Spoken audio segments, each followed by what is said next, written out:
Bonjour à tous, bienvenue dans notre monde de la spiritualité. Aujourd'hui, le titre de mon message est l'origine, la source et l'auteur du véritable bonheur. Là, c'est vraiment moi qui n'en démord vraiment pas.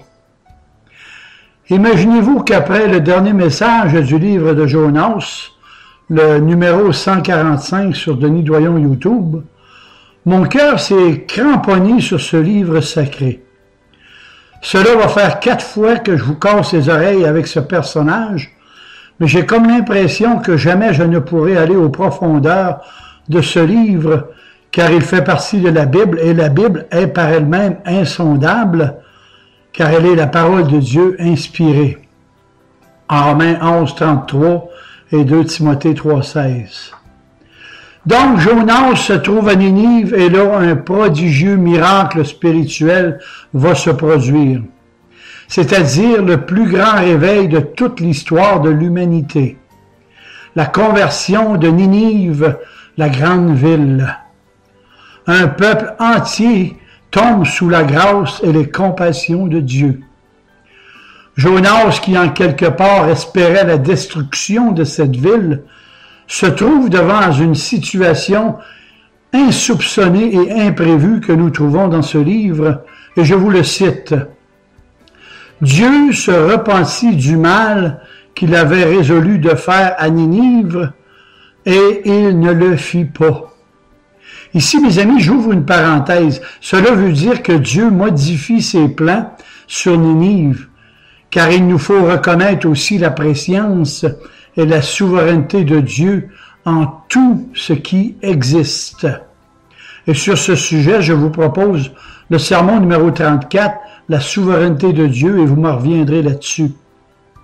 Je continue le texte. Cela déplut à Jonas, et il fut irrité. Il implora l'Éternel, et il dit, « Ah, Seigneur, ce sont exactement ces mots que j'utilisais lorsque j'étais dans mon pays.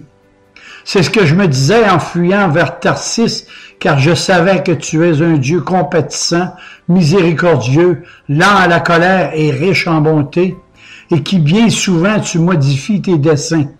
Maintenant, Seigneur, prends-moi donc la vie, car la mort m'est préférable à la vie. » Et l'Éternel lui répondit, « Mais voyons, Jonas, mon petit Jojo, est-ce que tu fais bien de t'irriter comme ça? »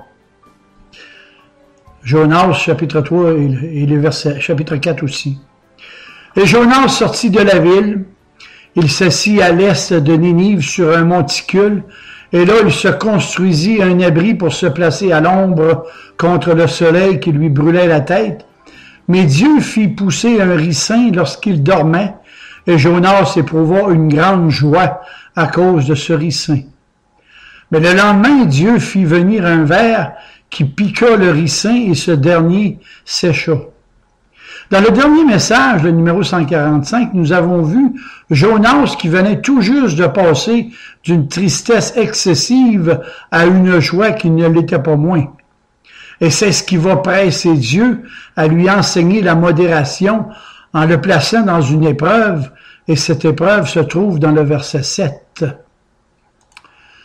Dieu fit venir un ver qui piqua le ricin, et le ricin sécha instantanément. Voilà la vanité des appuis terrestres. Ils naissent aujourd'hui et disparaissent le lendemain. Ce qui nous a procuré beaucoup de douceur peut être bien souvent la cause d'une grande amertume. Mais les choses les plus insignifiantes, et même celles que Dieu nous donne, ont un ver à la racine, car n'oublions jamais que seul Dieu demeure. Seul Christ demeure. Le ciel et la terre passeront, mais seules les paroles du Christ demeureront. Matthieu 24, 35. Bien des hommes promettent le bonheur dans les bonnes choses de la vie, mais c'est Dieu seul qui donne ce bonheur permanent, jamais les choses de ce monde. Au premier abord, on discerne que Jonas n'a pas compris l'objectif de Dieu sur le don du ricin. Dieu voulait par là amollir son cœur et se l'attacher par la reconnaissance. Et au lieu de cela, Jonas profite de ce bienfait sans reconnaissance envers son donateur. Il est entièrement concentré sur ce don et il en oublie le bienfaiteur. Celui qui donne ne doit jamais s'en souvenir, mais celui qui le reçoit ne doit jamais l'oublier. En Proverbe 3,6. Il y a dans l'Ancien Testament un très beau récit de ce que je vous enseigne. Abraham désirait trouver une femme pour son fils Isaac et il a envoyé son serviteur Eliezer au pays de ses pères pour lui trouver une épouse. Genèse 15:2, Eliezer. Ce serviteur est parti avec de l'or, des bracelets et des joyaux. Et notez que ces cadeaux n'étaient pas faits pour réjouir le cœur de Rebecca, qui vivait dans une terre païenne. Genèse 24, 1-67. Notez que ces cadeaux avaient été fabriqués afin de la séduire, la faire venir dans le pays de la promesse afin d'épouser Isaac. Qu'aurait-on pensé de Rebecca si elle avait cherché son bonheur dans les bijoux tout en demeurant dans le pays de ses pères? Ceci dit, vous avez compris sur quel terrain de la Bible je veux vous emporter, enfin je l'espère. Ne nous arrive-t-il pas souvent de jouir des bontés de Dieu tout en même temps ignorer la reconnaissance? Délaisser le Seigneur et manquer le but qu'il poursuit en nous accordant des bonnes choses. Toutefois, mes amis, ne nous leurrons pas, car ce que Dieu nous donne sur cette terre ne suffira jamais à combler notre cœur charnel. Pour que nous soyons heureux, là, vraiment heureux, il nous faut être possédés par Dieu lui-même, c'est-à-dire d'être connus par lui. Galates 4:9. Il est dans la normalité d'avoir plusieurs petits trônes dans nos cœurs, comme une épouse, des enfants, une maison, une voiture, un bon travail, et j'en passe. Mais le trône capital doit être entièrement consacré par le Seigneur lui-même. Deutéronome 6:5. Tu aimeras le Seigneur ton Dieu de tout ton corps, de toute ton âme, de toutes tes forces, de tout ton esprit, de toutes les puissances de ton être. Lui seul doit recevoir votre adoration, rien d'autre. Et les autres petits trônes doivent avoir de la reconnaissance pour celui qui vous a procuré ces bienfaits. Dites-moi quel serait le don qui pourrait remplacer le distributeur des dons. Qu'arriverait-il si, comme Jonas, nous nous attacherions exclusivement aux dons de Dieu, seulement aux bienfaits de Dieu? Eh bien, il arriverait exactement ce qui s'est passé en Israël sur le mont Sinaï. Dieu leur avait fait un don à leur départ. Ils étaient sortis avec les mains pleines d'or des Égyptiens. Et qu'en ont-ils fait? Ils se sont fabriqués un veau d'or. Exode 32. Lorsqu'on s'attache aux dons plutôt qu'à Dieu, on se fabrique des idoles muettes, et tôt ou tard, nous nous agenouillerons à leurs pieds. Et que pouvait faire le veau d'or pour les diriger dans le désert d'Arabie? Pouvait-il les désaltérer pour les conduire et les introduire dans la terre promise? Notre siècle a aussi ces veaux d'or fabriqués avec les biens que le Seigneur nous donne, et nous nous attachons à eux au lieu de nous attacher à Dieu. Je vais vous en énumérer quelques-uns au passage qui sont, pour ainsi dire, devenus vos idoles, et je vais vous les énumérer lentement, et vous allez comprendre ce que je vous enseigne, comme les vacances, la voiture, le camping, les sports, la musique, le téléphone portable, les ordinateurs, l'argent et j'en passe. Ce sont là des dons appréciables en eux-mêmes, mais qui par l'attachement démesuré qu'on leur porte deviennent des dieux et parfois même des tyrans. Je vous demande, que peuvent pour nous ces choses et ces êtres que nous divinisons? Vous savez, tout utile que soit la plupart d'entre eux, peuvent-ils nous conduire dans le royaume de Dieu? Bien sûr que non. Vous êtes venus dans ce monde sans rien apporter et vous repartirez sans rien emporter. 1 Timothée 6:7. En d'autres termes, nous sommes riches de ce que la mort ne peut nous enlever. Mais en dépit de tous ces raisonnements et même des expériences vécues, Sachez que le cœur de l'homme est par nature idolâtre. Et l'homme, comme Jonas, s'attache religieusement à son petit ricin. C'est là la source de bien des malheurs, et nombre de nos ennuis n'ont d'autre cause. 1 Timothée 6,10. Des millions de personnes, et parmi eux trop de chrétiens, gémissent sans vouloir reconnaître les causes de ce qui ne va pas dans leur vie. Il existe deux malheurs dont les hommes souffrent et qui sont résumés par une seule phrase du prophète Jérémie. Ils m'ont abandonné, moi la source de l'eau vive, pour se creuser des citernes crevassées qui ne contiennent pas d'eau. Jérémie 2,13. Tous les hommes, voyez-vous, sont idolâtres par nature, et leurs idoles varient selon leur goût et leurs caprices. Ce qui est une idole pour l'un ne l'est pas nécessairement pour l'autre, et ils s'imposent mutuellement de folie. Ce qui est avare devant le dieu Mammon est à genoux devant les billets de banque, et il se moque du gaspilleur, le panier percé. Mammon est la divinité des richesses, selon la mythologie grecque. Le dépensier se moque de l'avare, car il ne comprend pas son Dieu. Comme par exemple, Absalom se moquera de Jonas, car il ne peut pas comprendre que Jonas s'attache à un ricin. Et en retour, Jonas ne peut pas comprendre la vanité d'Absalom, qui une fois par année se faisait couper les cheveux et les plaçait sur une balance pour en soupeser le poids. En 2 Samuel 24, 14-26. Le livre des Proverbes dit « Jusques à quand, stupide, aimerez-vous votre stupidité ?» Proverbe 1, 22. « Jusques à quand, stupide, aimerez-vous votre stupidité ?» Et ici, chacun a ses petites idoles personnelles. Frères et sœurs chrétiens, en théorie, nous savons tout cela, mais en pratique, nous l'oublions. Nous préférons végéter et même périr que de nous séparer de nos expériences trompeuses. Et rien n'y fait. Ni les dures leçons de nos expériences, ni les avertissements de la parole de Dieu, et rien n'arrive à nous décourager. Notre cœur charnel dit tout bas, « J'aime mon idole et je la chéris de tout mon cœur. » Et tout en fulminant contre le monde, nous, chrétiens, nous courtisons ses faveurs.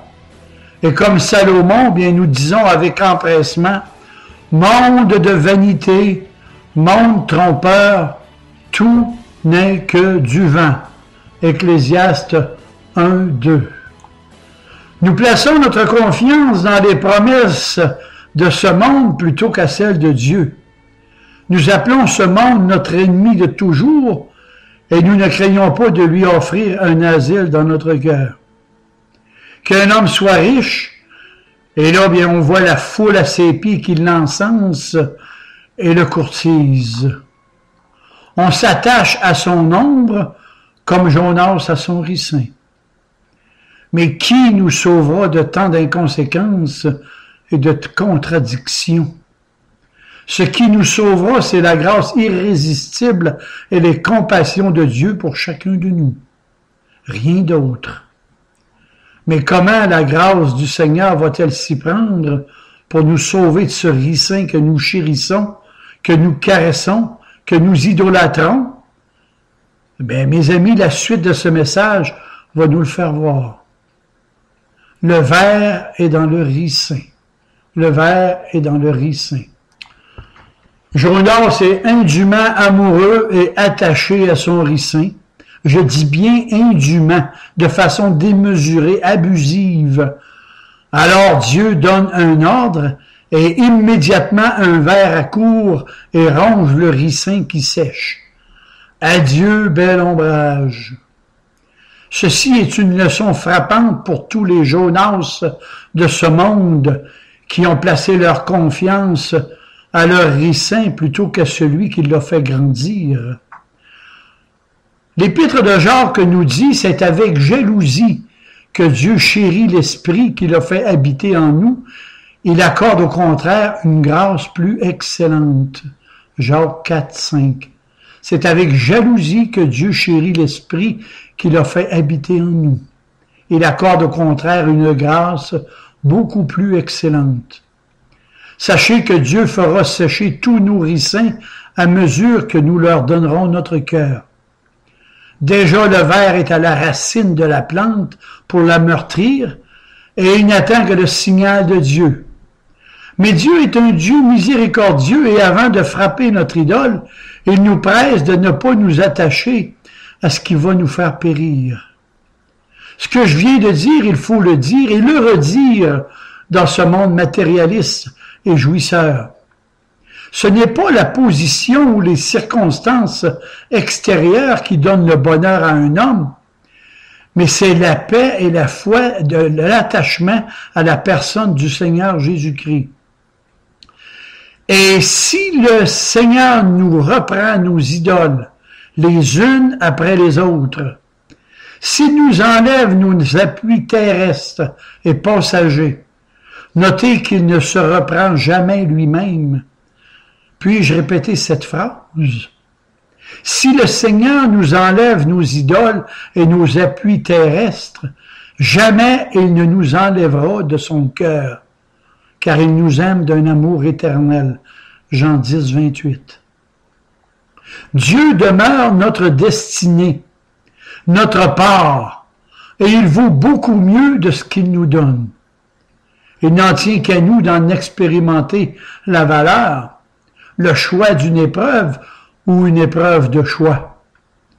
Et le texte que je vous ai lu suggère encore beaucoup d'autres réflexions.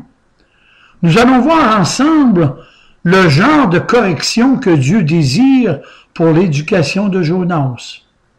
Et il le fait toujours avec amour et une tendresse paternelle. Bien souvent, Jésus nous donne une épine de sa couronne pour nous corriger et nous faire grandir. Le Seigneur fait périr son ricin. Et remarquez que le Seigneur aurait très bien pu s'y prendre autrement. Mais c'est Dieu qui a choisi cette épreuve. En fait, si j'ai bien compris ce texte, Dieu ne nous consulte pas dans le choix de nos épreuves. Heureusement d'ailleurs.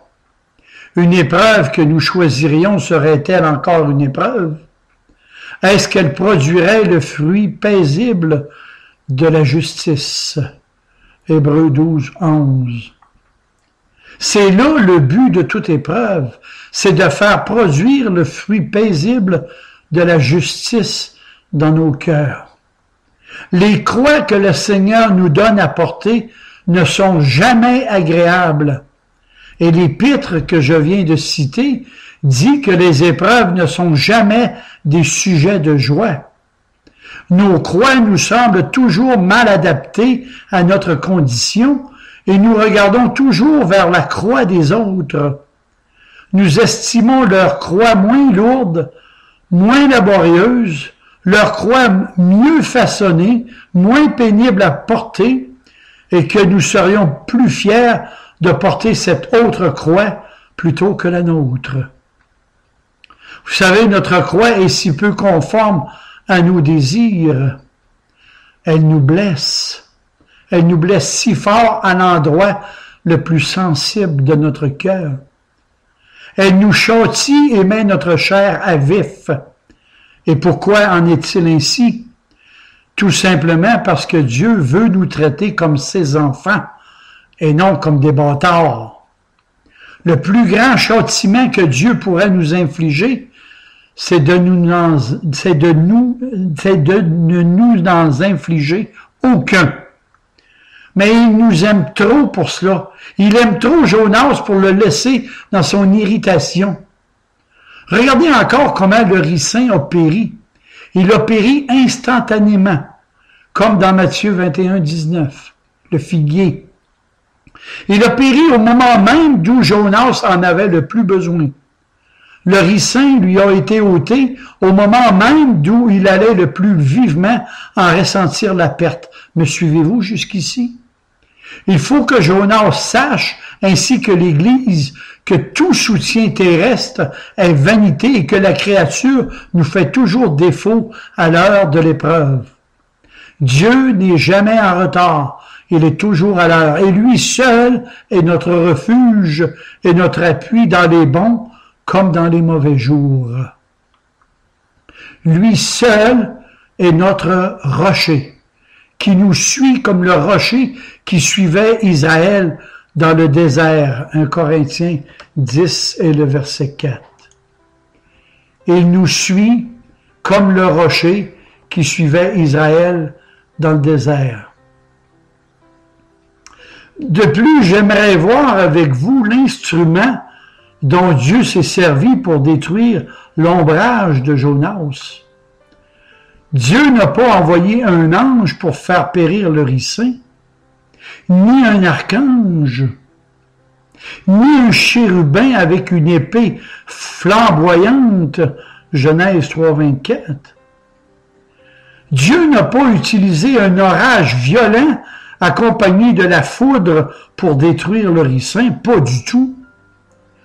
Il s'est servi de ce qu'il y avait de plus insignifiant.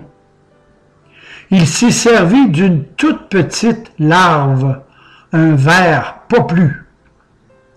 Dieu se sert des choses folles de ce monde pour confondre les sages. 1 Corinthiens 1 et le verset 27. Maintenant, chers amis, portez attention à ce que je vais vous dire. La version Darby de la Bible, qui sur ce point est traduite littéralement, traduit ce texte comme suit. Dieu prépara un ver, comme précédemment d'ailleurs, où il est dit que Dieu prépara un grand poisson. Dieu prépara un ricin. Dieu prépara un ricin. Jonas 2:1, Jonas 4:7. Dieu apporte tous ses soins, tous ses préparatifs, autant aux petites causes qu'aux très grandes causes. Et je m'explique. Il est normal pour les hommes que Dieu puisse se servir d'un cachalot ou d'un cétacé pour avaler un homme, afin que ses desseins s'accomplissent.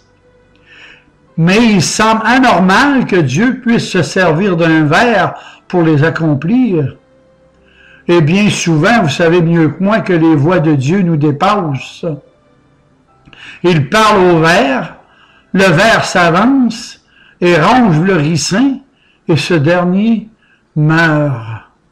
En Genèse 18:14. Dieu fait toujours comme ça. Et souvenez-vous de l'histoire d'Israël en Égypte. Dieu va se servir de faibles insectes comme les mouches, les poux pour châtier l'Égypte. Même les grenouilles qui vont se mettre à sauter sur le lit du Pharaon en Exode 8. Souvenez-vous, mes amis, des murailles de Jéricho. Elles étaient imprenables.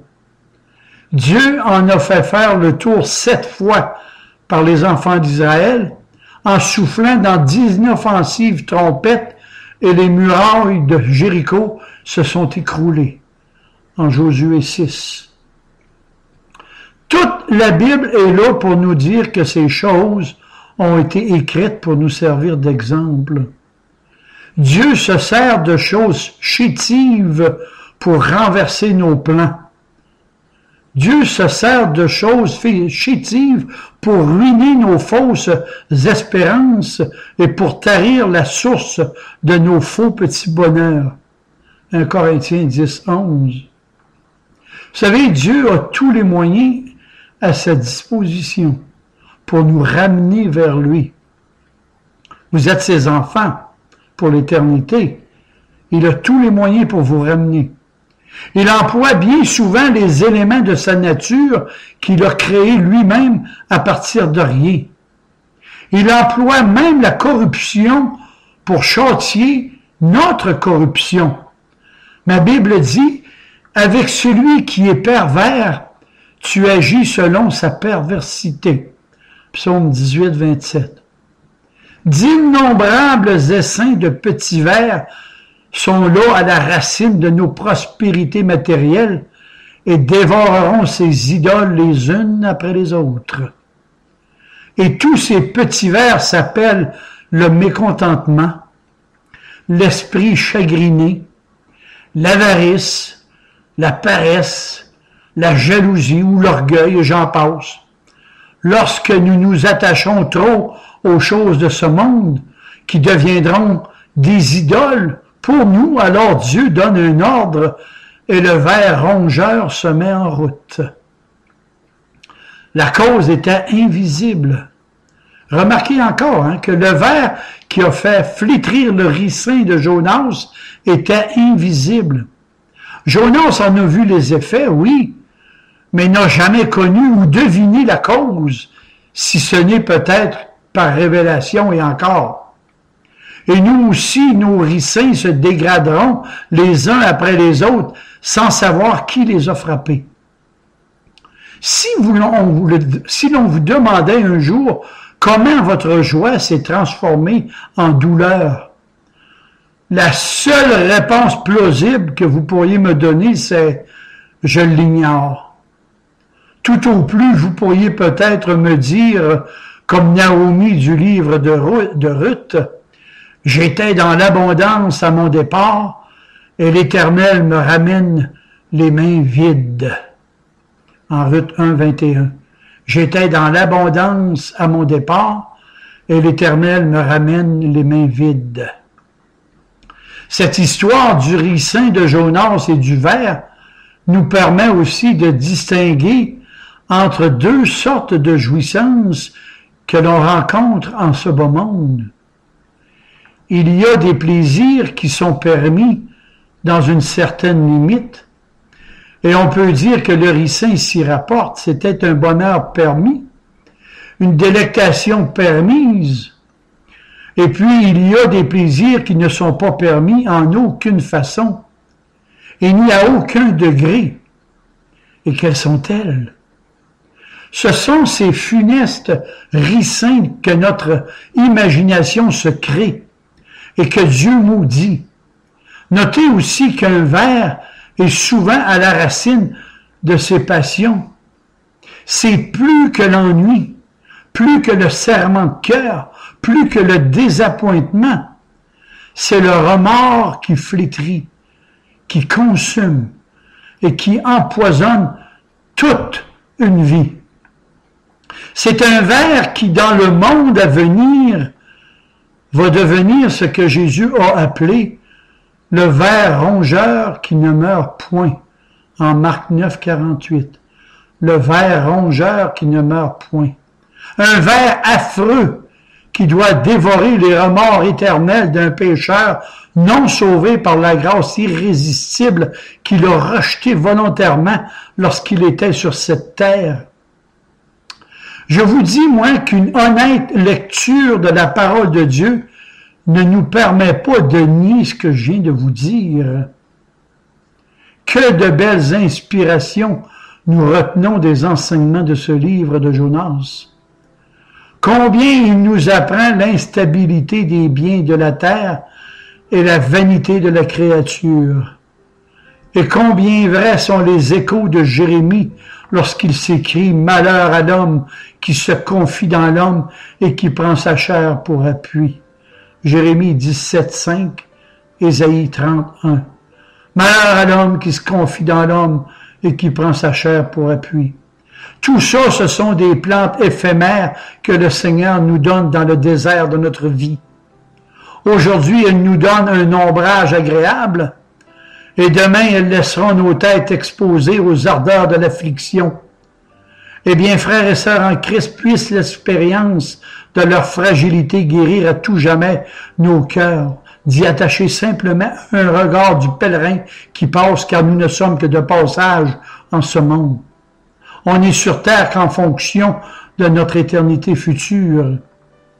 Et si j'ai bien compris le livre de Jonas, il nous faut un tout autre ombrage que celui-là. Mais où va-t-on le trouver? Quelque part, il est écrit « Le Seigneur est mon ombre à ma main droite ». Psaume 121, 5. Lui seul est la véritable retraite. Lui seul est l'aliment spirituel de l'âme. Lui seul peut m'altérer de sa source d'eau vive intarissable. Lui seul est le refuge de mon âme. Il est en quelque part un paratonnerre contre les foudres du diable. Il est un refuge dans nos peines. Il est le lait qui fait croître la viande de sa parole qui nous nourrit. Psaume 122, 5. Il est le manteau de notre justice, le vin qui réjouit nos cœurs. Il est l'huile qui nous guérit, nous oint, nous éclaire et qui nous sanctifie.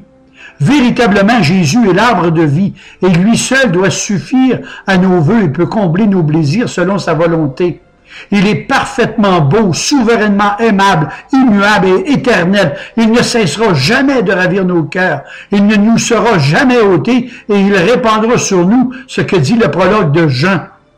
Nous avons reçu de lui grâce par-dessus grâce. C'est le Seigneur qui a créé notre âme de si grande valeur à ses yeux qu'il en est mort et ressuscité pour elle. Et lui seul peut remplir ce vide qui est en elle.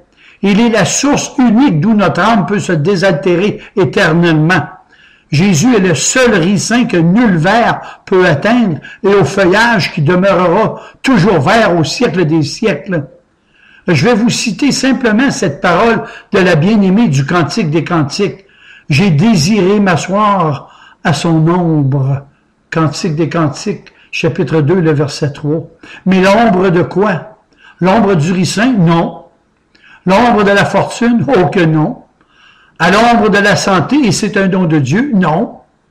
À l'ombre de la jeunesse, car il faut que jeunesse se passe? Non.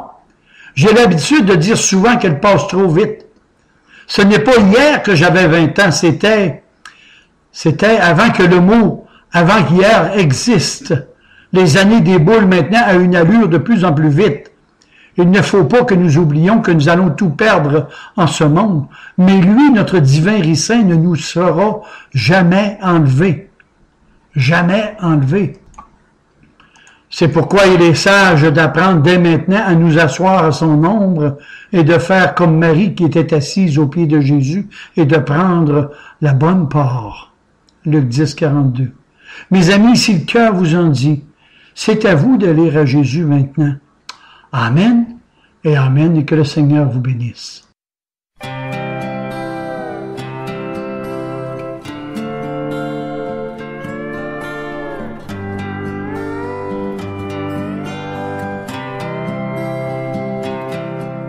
Si dans ta vie, un jour tu devais pleurer, te sentant bien seul, loin de ceux que tu as aimés, dis-toi bien qu'il y aura toujours quelqu'un qui te montrera le droit chemin. Mon Dieu, donne-moi la sérénité d'accepter toutes les choses que je ne peux changer. Donne-moi le courage de changer les choses que je peux et la sagesse d'en connaître la différence. Écoute ces mots, car moi qui te les chante, je n'ai pas toujours été ce que je suis. J'ai connu bien des pleurs, des paniques et des misères. Alors chante avec moi cette prière. Mon Dieu, donne-moi la sérénité d'accepter toutes les choses que je ne peux changer.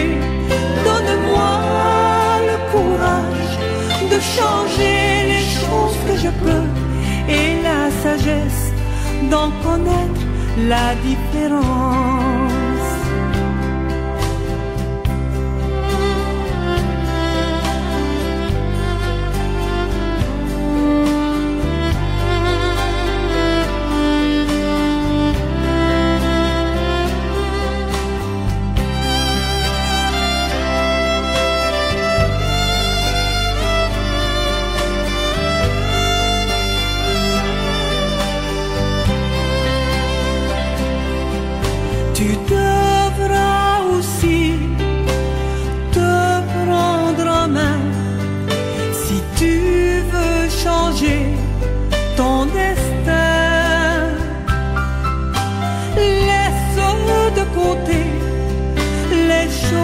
qui te détruisent, tu auras alors de belles surprises.